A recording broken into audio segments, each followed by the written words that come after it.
Vengan niños, jóvenes y ancianos a construir espacios grandes, nuevos sueños. Y habrá muchas puertas y ventanas, que por ellas entra el sol de la esperanza. Hoy de trabajar tenemos ganas, que el trabajo nunca falta, siempre alcanza. Que en la casa nunca falte la alegría del Dios que se hizo hermano para construir la vida.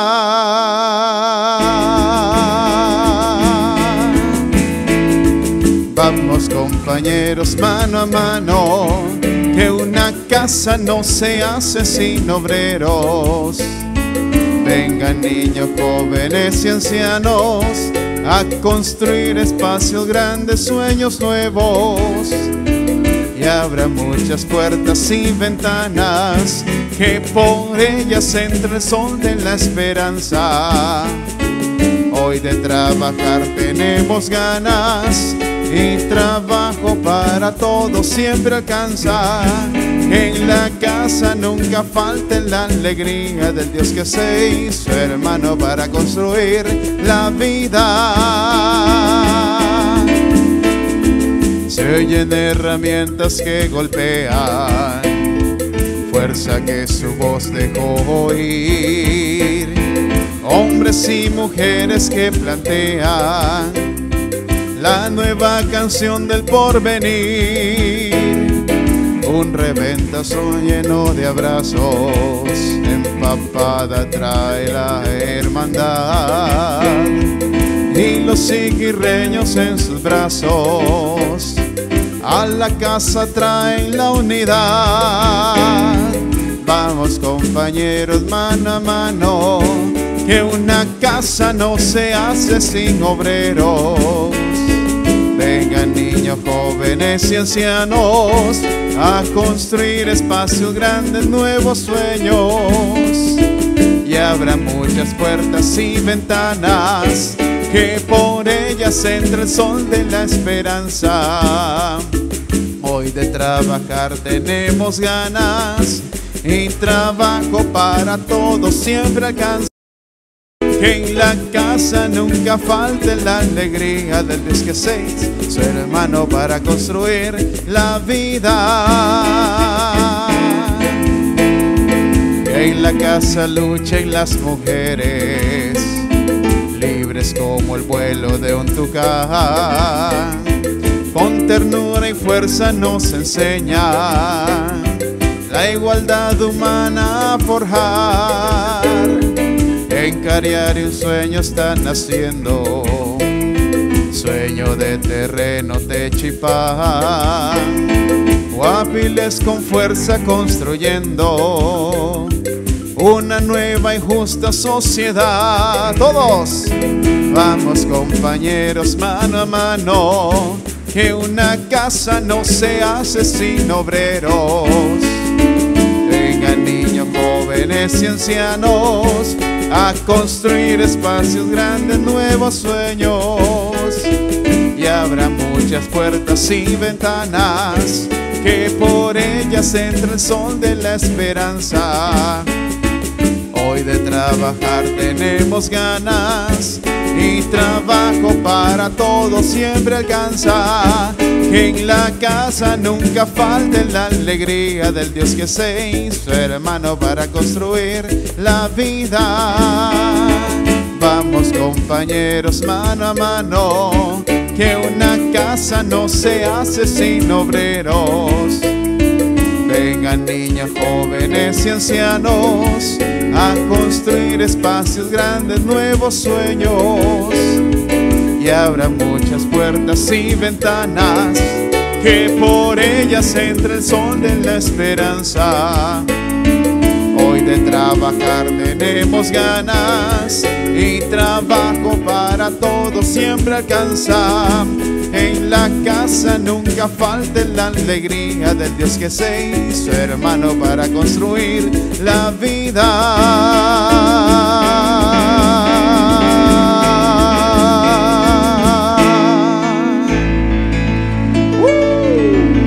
Muy bien.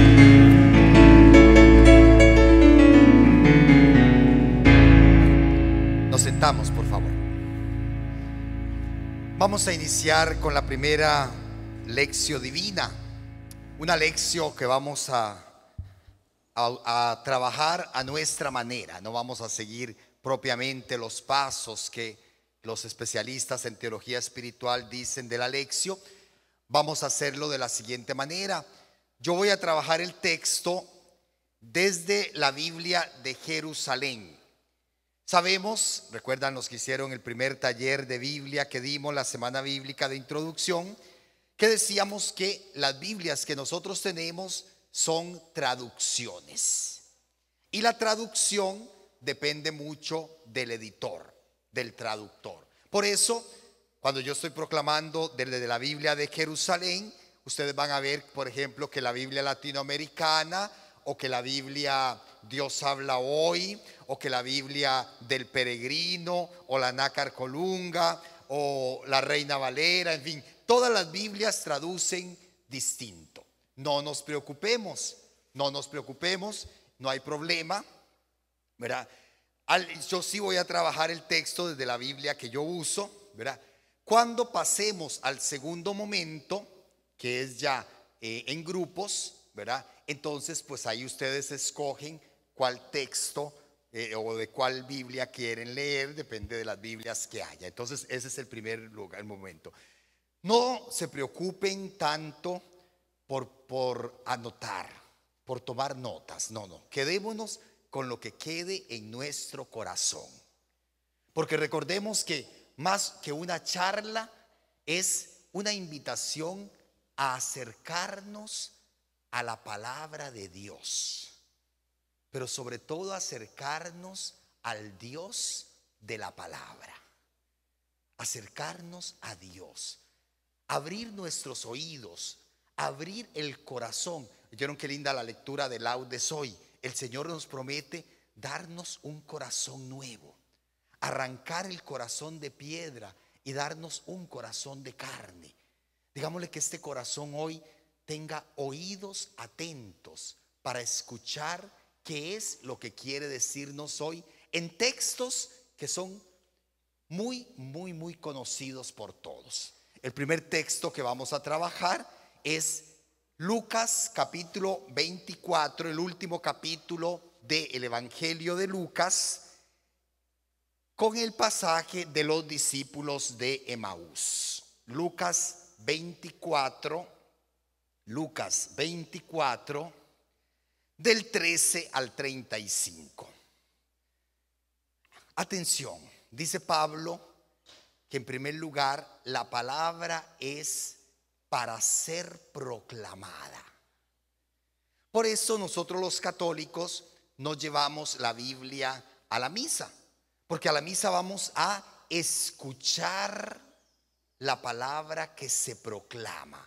No es un estudio bíblico en donde tenemos el texto ahí, no. Por eso en muchas parroquias donde se vendía o donde se vende aquella hojita de la asamblea, se le recomienda siempre a la gente que eso es para utilizarlo en la casa. No es para que cuando el lector esté leyendo, nosotros vayamos siguiendo el texto ahí, leyéndolo nosotros también, no. Es abrir los oídos y el corazón.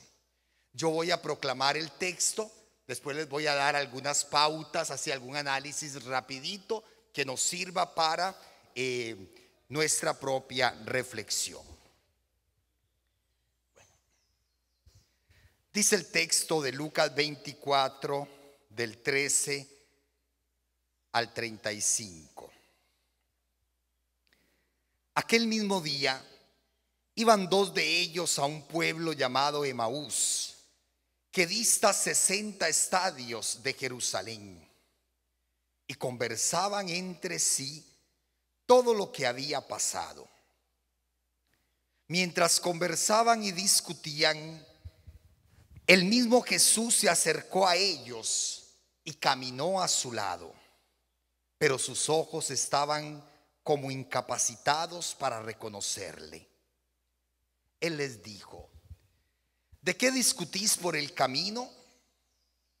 Ellos se pararon con aire entristecido.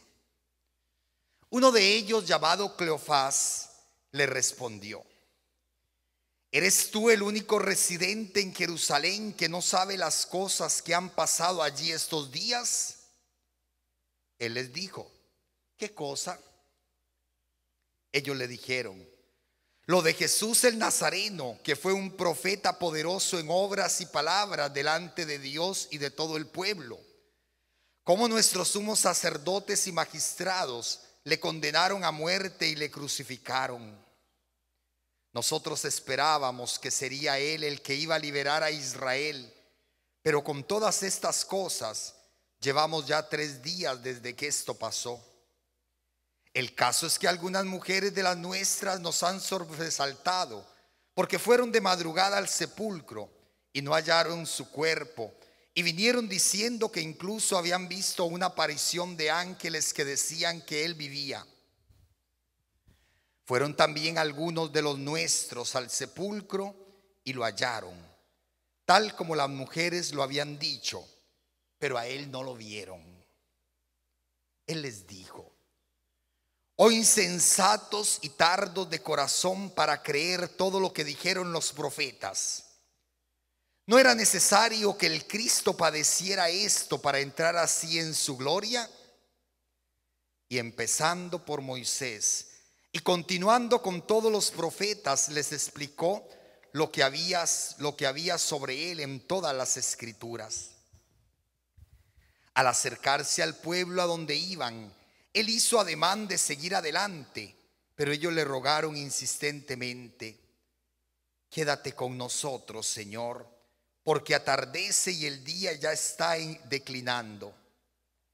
Entró pues y se quedó con ellos. Sentado a la mesa con ellos, tomó el pan, pronunció la bendición, lo partió y se lo iba dando. Entonces se le abrieron los ojos y le reconocieron, pero él desapareció de su vista. Se dijeron unos a otros: ¿no estaba ardiendo nuestro corazón dentro de nosotros cuando nos hablaba en el camino y nos explicaba las escrituras? Y levantándose, volvieron a Jerusalén y encontraron reunidos a los 11 y a los que estaban con ellos, que decían: es verdad, el Señor ha resucitado y se ha aparecido a Simón. Ellos por su parte contaron lo que había pasado en el camino y cómo lo habían conocido al partir el pan. Palabra de Dios. Uno de los principios más importantes de la interpretación bíblica dice que el texto hay que leerlo en el contexto para respetar un poquito la intención que el autor sagrado ha querido tener o ha tenido. Y si nosotros analizamos el contexto, este pasaje de los discípulos de Maús está en el último capítulo del Evangelio de San Lucas, que nos habla precisamente de la resurrección. Nos presenta, después del episodio de las mujeres que encuentran el sepulcro vacío y de la visita de San Pedro a la tumba. ¿Recuerdan el pasaje? Las mujeres van a la tumba, se encuentran el sepulcro vacío, ven que les preguntan por qué buscan entre los muertos al que está vivo. Van, le dicen a Pedro, Pedro viene, ve el sepulcro vacío, ¿verdad? Y se regresa. Después de eso, San Lucas nos presenta 3 apariciones. La aparición a estos discípulos camino de Maús, una aparición a Pedro que nada más se menciona indirectamente, y ahora lo vamos a decir, cuando los discípulos de Maús llegan y les dicen: es cierto, se le ha aparecido a Pedro, pero San Lucas no nos dice cómo, nada más que se le apareció a Pedro. Y la aparición última a los 12, que estando ya ellos reunidos allí, se aparece a ellos y les da las últimas recomendaciones. En esas recomendaciones, Jesús hace una promesa. Dice que se queden en Jerusalén hasta que el Padre envía, porque voy a enviar sobre ustedes la promesa de mi Padre, que nosotros sabemos que es precisamente el don del Espíritu Santo. Y recordemos, hermanos, que el libro de Lucas es una obra en 2 tomos. El primer tomo es el Evangelio y el segundo tomo es los Hechos de los Apóstoles. San Lucas hace una obra en 2 tomos. Y entonces esta promesa del Padre hace referencia precisamente a Pentecostés, con lo que va a empezar precisamente el texto de los Hechos de los Apóstoles. Y dice que los bendijo, los sacó hacia Betania, les dio la bendición y ascendió al cielo. Vieran que ese es un detalle muy lindo en el Evangelio de Lucas, que Jesús, en el momento de ascender, de subir, bendice a su pueblo. ¿Cómo empieza el Evangelio de Lucas? Recordemos que el Evangelio de Lucas empieza con el texto o los textos de la infancia de Jesús. ¿Se acuerdan? Todo lo que meditamos en Navidad. Pero empieza contándonos la historia del nacimiento de Juan el Bautista. Cuando Zacarías le tocaba el turno de entrar a la parte más sagrada del templo, y cuando se le aparece el ángel y él no cree y sale mudo, la gente estaba afuera esperando. Y nosotros podemos preguntarnos, ¿qué esperaba la gente en ese momento? El sacerdote que ofrecía en ese momento, le tocaba ofrecer el sacrificio, el incienso o lo que fuera en ese momento, cuando salía tenía que bendecir al pueblo. Zacarías queda mudo, no cree lo que le está pasando, sale mudo y no bendice a la comunidad. En el inicio del Evangelio, la comunidad se quedó esperando la bendición. Y la verdadera bendición, ¿cuándo la reciben? En el momento de la ascensión de Jesús. La bendición que Zacarías no dio al inicio, la da Jesucristo resucitado al subir al cielo. Un detalle muy lindo del Evangelio de Lucas. Pero vamos al texto. Comenzaba el texto diciendo que el primer día de la semana, aquel mismo día hace referencia al primer día de la semana, precisamente al domingo, que es el día de la resurrección. ¿Por qué los cristianos guardamos el domingo y no el sábado? Precisamente porque en la nueva creación el día más importante es la resurrección.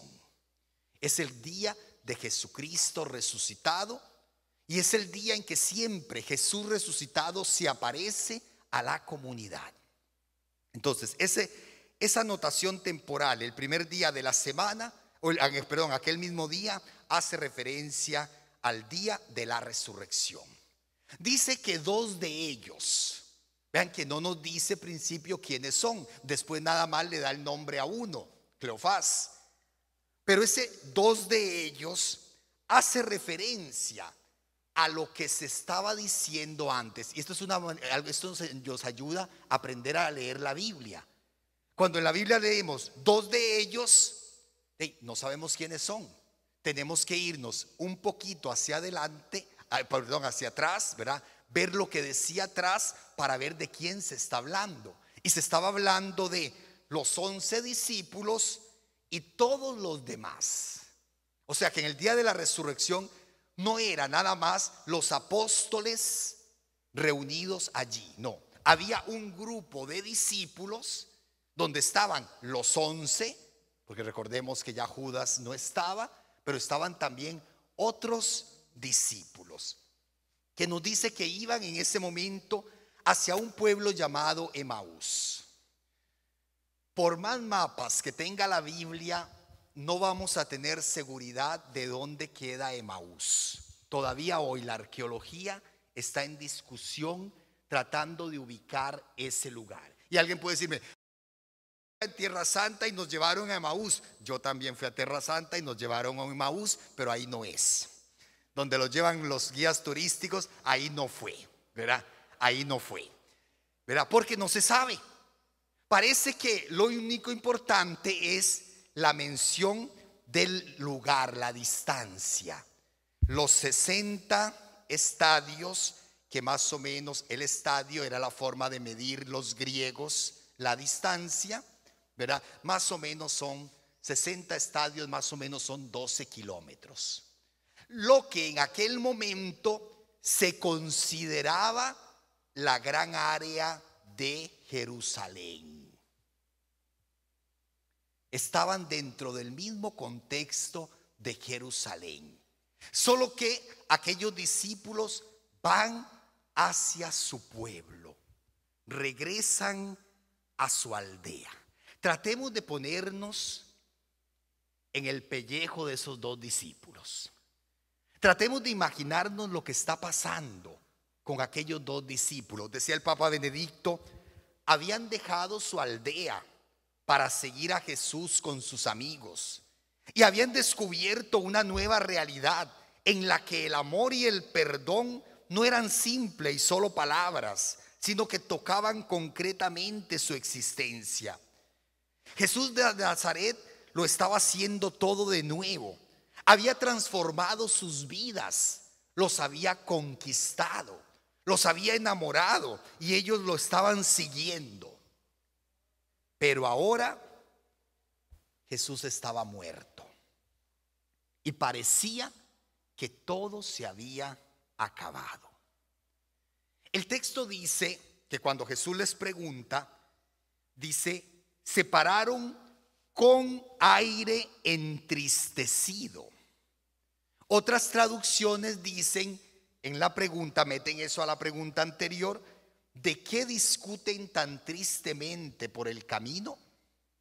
Lo importante es que ellos van con ese sentimiento de tristeza, con ese sentimiento de sentirse defraudados. Y vean que no estamos inventando, después lo van a decir, ¿verdad? Nosotros esperábamos, pero nos vaciló. Diríamos aquí, nos agarró de majes, ¿verdad? No era lo que nosotros esperábamos.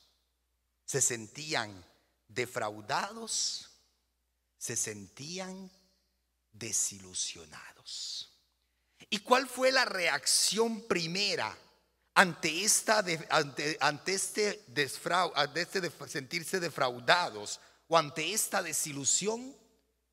¿Cuál es la reacción primera? Echar hacia atrás, devolverse en el camino. Y lo peor, abandonar la comunidad. Y vean que esto es una de las reacciones que también nosotros tenemos hoy. ¿Cuántas veces ante los problemas, ante las dificultades de mi grupo, de la comunidad, de la parroquia, de la diócesis, de la iglesia en general, cuántas veces ante la desilusión quisiéramos como echarnos para atrás? No, mejor me quedo en mi casa, mejor no sigo, mejor no me meto más, para estar siempre en lo mismo, mejor no me meto más. Y la primera tentación es, mejor me alejo de la comunidad. Y eso siempre ha pasado. Recordemos las épocas de más crisis en la vida de la iglesia. Han habido dos posiciones. Por ejemplo, en tiempos de la reforma de Martín Lutero, la iglesia estaba patas para arriba. Si hoy hay gente que dice que estamos mal, en aquel momento estábamos peor. ¿Y cuál fue la reacción? Por ejemplo, vamos a tomar dos personajes de la historia de la iglesia. ¿Cuál fue la reacción de Lutero? Esto hay que cambiarlo, esto hay que renovarlo. Me separo y rompo la comunión. abandono la comunidad. ¿Cuál fue la reacción, por ejemplo, de una Teresa de Ávila o de un San Juan de la Cruz? Esto es un desorden, esto hay que renovarlo, pero me quedo y desde adentro me hago agente de cambio. Los discípulos de Emaús se sienten defraudados, desilusionados y abandonan la comunidad. Conversan entre sí todo lo que había pasado, y dice el texto, con aire entristecido. Ellos analizan la realidad, ellos conversan entre sí lo que está pasando, pero son incapaces de entender. ¿Por qué? Porque todavía hace falta algo. Les hace falta algo. San Lucas insiste que Jesús les dice: quédense en la ciudad, permanezcan en la ciudad hasta que sean revestidos de la fuerza de lo alto.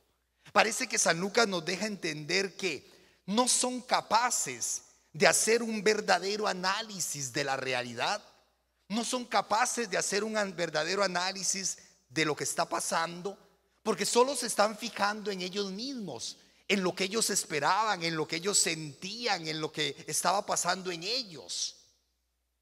Pero para poder entender la realidad, hermanos y hermanas, hace falta la fuerza de lo alto. Y si nosotros le ponemos nombre a esa fuerza de lo alto, ¿cómo se llama?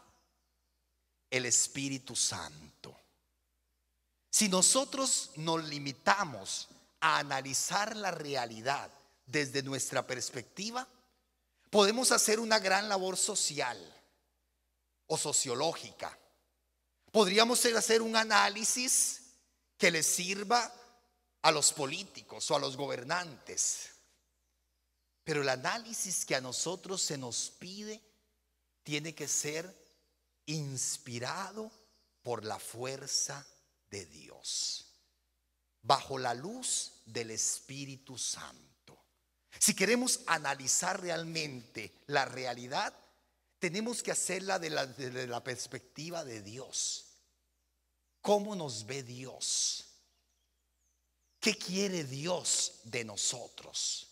No somos capaces de analizar la realidad sin esa fuerza de lo alto. Dice el versículo 15 que mientras conversaban y discutían, ese mientras es muy importante, porque nos habla de una acción simultánea. No es que ellos se callan cuando aparece Jesús, no. Mientras ellos van discutiendo y analizando, allí simultáneamente dice, Jesús se acercó y caminó con ellos. Aunque en griego no se utiliza la palabra sínodo, porque San Lucas usa otro verbo que significa caminar, vean que estamos dentro del mismo campo semántico, dentro de la misma realidad de caminar. Jesús se acerca y camina con ellos. Se pone, diríamos hoy en español, en este momento de la iglesia, se pone en sínodo con ellos. Se pone a caminar con ellos, a escucharlos y a hablar. Jesús se acercó. Vean que de manera muy linda San Lucas insiste, la iniciativa la toma Jesús. No fueron ellos los que se acercaron a Jesús, es Jesús quien se acerca.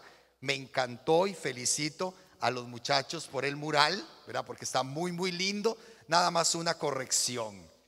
Esta figura la hubiéramos puesto atrás y a la misma dirección, porque el texto nos dice que ellos van caminando y como que da a entender que Jesús los alcanza.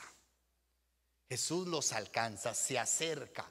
Jesús toma la iniciativa y se pone a caminar con ellos. Jesús viene de la misma dirección que venían ellos. Jesús viene de Jerusalén hacia Emaús. Y en aquel momento, recordemos que se celebraba la Pascua de los judíos también. Porque todo el acontecimiento pascual, pasión, muerte y resurrección, se dio dentro del contexto de la Pascua judía. Y los judíos estaban obligados, por lo menos los varones mayores de 12 años, a asistir normalmente a esa gran fiesta de la Pascua. Entonces era muy normal ver a gente caminando por las calles. Ya era domingo, ya había pasado la Pascua, y entonces muchos peregrinos tenían que dirigirse nuevamente a sus lugares, a sus pueblos, a sus aldeas. Entonces Jesús comienza a caminar con ellos, nos dice San Lucas, ¿verdad? Y caminó a su lado. Atención, aquí tenemos que preguntarnos, ¿qué entiende San Lucas por camino? San Lucas es un hombre muy inteligente, y la geografía en Lucas, en el Evangelio de Lucas, tiene también una intención teológica. Cuando San Lucas menciona un lugar, no es solo para que nosotros nos imaginemos la geografía. Cuando San Lucas dice el monte, el llano, el mar, no es solo para que nos imaginemos el lugar, sino porque hay un trasfondo teológico. Por ejemplo, el término camino en San Lucas hace referencia a toda la actividad de Jesús. Para San Lucas es la acción de Jesús, el ministerio de Jesús es el camino de Jesús. Y entonces cuando San Lucas dice que Jesús caminó con ellos, es que su acción salvadora se hace presente allí en aquellos discípulos que están tristes. ¿Se acuerdan el pasaje de la transfiguración? Cuando dice que se aparecieron Moisés y Elías para hablar de su éxodo. Porque en la mentalidad de la Biblia, el camino empezaba con una entrada, y los primeros capítulos de San Lucas hablan de la entrada de Jesús, ¿verdad? De su encarnación. Presentan toda la obra como un camino y presentan la Pascua como un éxodo. Y la palabra éxodo significa salida. Entró, caminó y salió. Toda la acción de Jesús, San Lucas la presenta en el camino. Por eso este año que estamos en este proceso de reflexionar sobre el sínodo, es muy importante esa perspectiva. El caminar con Jesús es meternos en la vida, en la acción salvadora de Jesús. Y vea que dice, caminó con ellos. Ya no son dos los que van en el camino. Ahora son tres los que caminan juntos. San Lucas nos señala la incapacidad que tienen los discípulos de conocerlo, de reconocerlo. Pero Jesús entonces comienza a involucrarse con ellos. Les hace una pregunta. Y volvemos al mismo tema de siempre. Al mismo tema, por ejemplo, de la multiplicación de los panes. Jesús ya sabía lo que iba a hacer. Jesús es Dios, es Dios resucitado, vivo. Y Él sabe lo que están hablando, sabe lo que están pensando, sabe lo que están sintiendo aquellos discípulos. Entonces uno dice, pues ¿para qué les pregunta? Pareciera que la pregunta no es necesaria. Pero Jesús, como dice San Pablo, se pone al nivel de los discípulos y quiere involucrarse en el proceso de reflexión que ellos van haciendo. Jesús se mete en la historia, nos hace entrar con Él en nuestra propia historia. Ya no es solo un estar cerca, ahora es hacer caminos con ellos. Se mete en ese aire entristecido. Jesús se pone del lado de aquellos discípulos para desde allí, desde su realidad, desde su desilusión, su tristeza, dice, conversar con ellos. Meternos a analizar la realidad desde la misma realidad.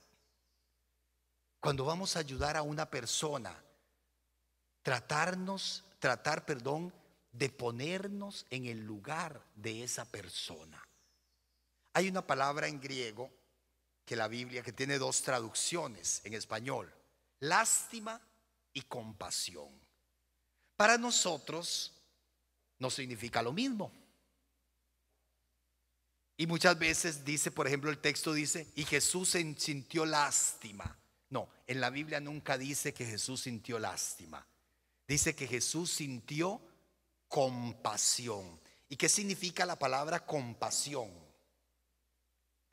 Esta es una palabra en latín que es una palabra compuesta por cum pasio. Con pasión, sufrimiento, vida. Sentir compasión es ponerse en el lugar del otro.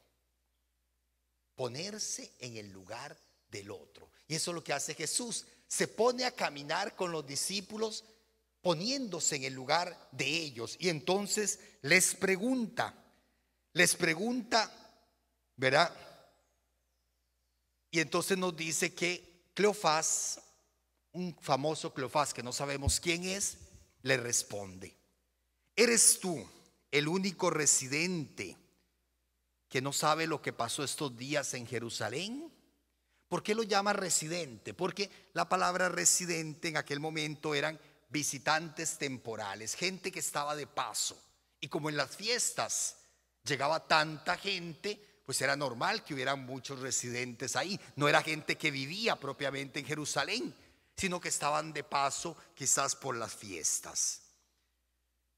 Y entonces Jesús sigue insistiendo y les dice, ¿qué cosa? ¿Qué hace Jesús ahí?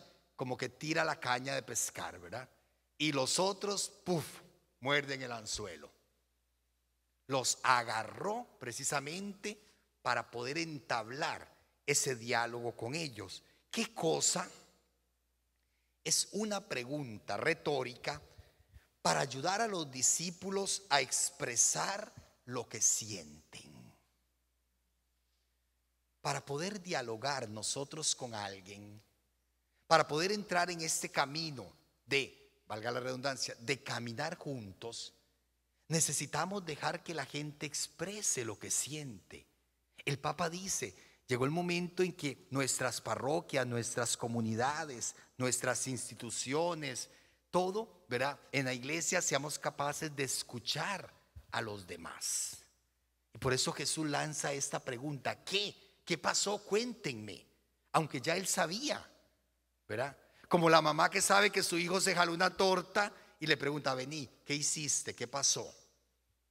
Ya la mamá lo sabe todo. Cuando una mamá o una esposa les pregunten qué pasó, es porque ya lo sabe, ¿verdad? Esposos, ¿verdad que sí? Ya lo sabe, pero quiere que ustedes lo digan. Eso hace Jesús. Hay una canción que a mí me gusta mucho, y yo sé que a muchos de ustedes aquí también, de Mercedes Sosa, que decía, vamos, decime, contame todo lo que te está pasando ahora, porque si no, cuando está tu alma sola llora. Y la parte que más me gusta es, dice, hay que sacarlo todo afuera como la primavera, para que adentro nazcan cosas nuevas. Es como Jesús le dice, bueno, cuéntenme, porque solo expresándose ellos, solo hablando ellos, Jesús les va a poder ayudar a interpretar la realidad. Y entonces, ¿verdad? Viene cuando entonces dicen, conversaban entre sí, ellos creían que era un profeta, nosotros creíamos que era el profeta, nosotros creíamos que iba a liberar a Israel. En ese diálogo, cuando Jesús los pone a hablar a ellos, ¿qué muestran ellos? la idea errónea que tenían acerca del Mesías. Consideraban a Jesús profeta, sí, era un gran profeta ante Dios y ante los hombres, decían ellos, pero no era el Mesías que nosotros esperábamos. Nosotros esperábamos que viniera a liberar a Israel, pero no, terminó en una cruz. Y entonces viene la explicación de Jesús. ¿Y cómo ayuda Jesús a estos discípulos a interpretar la realidad? Desde la palabra. Empezando por Moisés y siguiendo por los profetas, les enseñó que era necesario que el Mesías padeciera esto. Ellos expresan lo que están sintiendo, lo que están viviendo. Y a la luz de la palabra, Jesús les ayuda a entender una nueva forma de entender el mesianismo. Que era necesaria la pasión, muerte y resurrección para que el Mesías entrara en su gloria. Jesús les dice, lean las escrituras. Y ahí se van a dar cuenta que todas las escrituras anuncian que el Mesías tenía que padecer. No era un Mesías político, un Mesías revolucionario que venía a apiarse al poder opresor de Israel. Era un Mesías según la voluntad del Padre. Un Mesías obediente, un Mesías sufriente. Viene después toda la historia de que Jesús hace como que va a seguir adelante. Ellos le ruegan insistentemente que se queden, una acción espontánea de hospitalidad que era muy importante en aquella época. Y vean qué curioso, ¿qué le dicen? Quédate, porque la tarde está cayendo. A esta hora no se puede caminar por las calles de aquí. Ya viene la noche, quédate con nosotros. Dice, y entró y se quedó.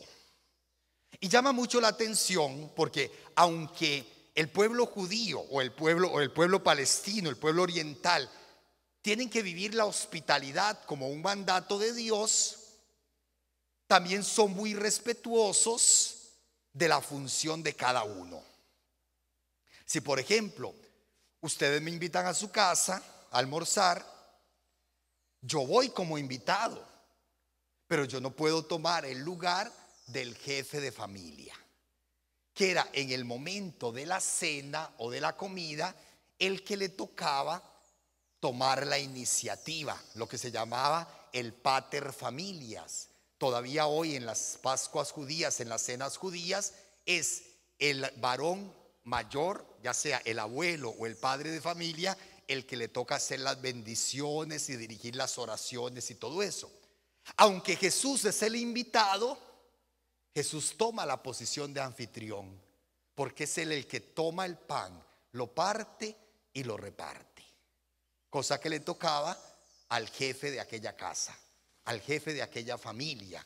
Jesús toma el lugar del anfitrión, hace este gesto y palabras e inmediatamente lo reconocen y desaparece. Pero si ustedes leen, y ahora lo van a leer con atención, el texto dice, entró con ellos para quedarse. Me encanta usar este texto en las primeras comuniones porque a mí me gusta en las misas de niños pues interactuar con los niños y preguntarles. Y les digo yo, ¿qué hizo Jesús? Entró para... Pero cuando partió el pan, ellos lo reconocieron y él entró para quedarse, desapareció. Y entonces empezaba a preguntarle a los chiquillos, ¿qué pasó? Y un día en Paraíso se levanta un niño y me dice, padre, ¿qué es que no entiende? ¿No ve que se quedó en el pan? Y yo, mocoso, esto no te lo ha revelado la carne. Entró para quedarse, físicamente desapareció, pero no dice que se llevó el pan. Referencia a la Eucaristía, yo creo que más claro no canta un gallo.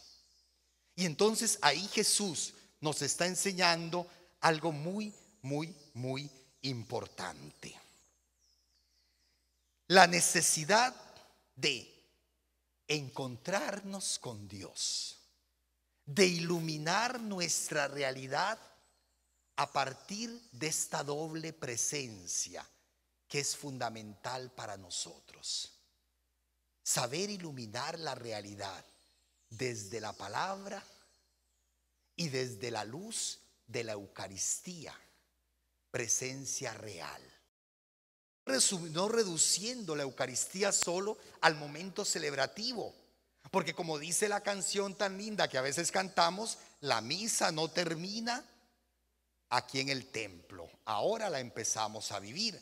La Eucaristía no es solo sacramento de presencia, la Eucaristía es una forma de vida, nos lleva a tener una forma de vida distinta, ¿verdad? Por eso somos prolongación y tenemos que prolongar la Eucaristía. El texto nos regala esta enseñanza tan linda. La realidad ahora la vivimos, ¿verdad? Desde esta perspectiva. Dice el Papa Benedicto, y con esto termino, la presencia de Jesús, primero con sus palabras y luego con el gesto de partir el pan, permite a los discípulos reconocerlo y sentir de modo nuevo lo que habían experimentado al caminar con Él. ¿No ardían nuestros corazones mientras nos hablaba por el camino y nos explicaba las Escrituras? Este episodio nos indica dos lugares privilegiados en los que podemos encontrar al resucitado que transforma nuestra vida. La escucha de la palabra en comunión con Cristo y el partir el pan. Dos lugares profundamente unidos entre sí, porque palabra y Eucaristía se pertenecen tan íntimamente que no se pueden comprender la una sin la otra. La palabra de Dios se hace sacramentalmente carne en el acontecimiento eucarístico. Se superan las dificultades, reconocen a Jesús, hacen una nueva lectura de lo que estaba pasando y había pasado en Jerusalén. ¿Y qué pasa? Inmediatamente regresan a Jerusalén. De ahí, no que era tarde, no que ya no se podía caminar por esas horas, no, pero ya con una nueva luz son capaces de vencer las dificultades, son capaces de vencer incluso los temores que significaba caminar a aquella hora de la tarde, de la noche, pero regresan a la comunidad, regresan a la casa, regresan a hacer experiencia y a compartir aquello que estaban viviendo, pero también regresan a recibir, porque los apóstoles y los otros discípulos les dicen: es verdad, se apareció también a Simón, y ellos contaron cómo lo habían reconocido al partir el pan. Van no solamente a dar, ellos van con la intención de dar. Vamos a ir a decirle a los otros que nos apareció, pero en ese afán de compartir también reciben, porque eso es el caminar juntos. Eso es la sinodalidad que nos pide hoy el Papa, ser capaces de, desde nuestra experiencia, de dar, pero también de recibir. Hay mucha gente que le gusta opinar, pero no es capaz de aceptar las otras opiniones, ¿verdad? Y si yo opino y no soy capaz de recibir otras opiniones, yo no estoy construyendo, estoy imponiendo. Entonces vean que el texto nos da muchísimas pautas para comprender este caminar juntos que la iglesia nos propone. Ahora sí, les toca a ustedes. En la hojita que les repartieron aparece un número, pero yo creo que como estamos así tan dispersos, ¿verdad?, va a ser más difícil. Entonces todavía no vamos a utilizar ese número. Les voy a hacer una siguiente propuesta. Así como estamos espontáneamente en grupitos de unos 10 más o menos. Vamos a tomarnos esta media horita como para volver a leer el texto y compartir lo que la palabra me dice. Eso sí, que nadie agarre el churuco y hable 20 minutos porque tenemos apenas media hora, ¿verdad? Algo muy concreto, algo muy sencillo, algo cortito que nos dé la oportunidad de participar a todos. ¿Está bien? Entonces así, tal vez digamos ustedes que están de ese lado, forman un grupito. Estas dos bancas primeras forman este grupito. Este grupito de aquí, ¿verdad? Ustedes se pueden unir así libremente, unos 10 o un poquito más o un poquito menos, pero entonces con toda libertad hagámoslo. Para el segundo momento pueden quedarse aquí o pueden ir a otro lugar media horita y cuando empieza la música regresamos.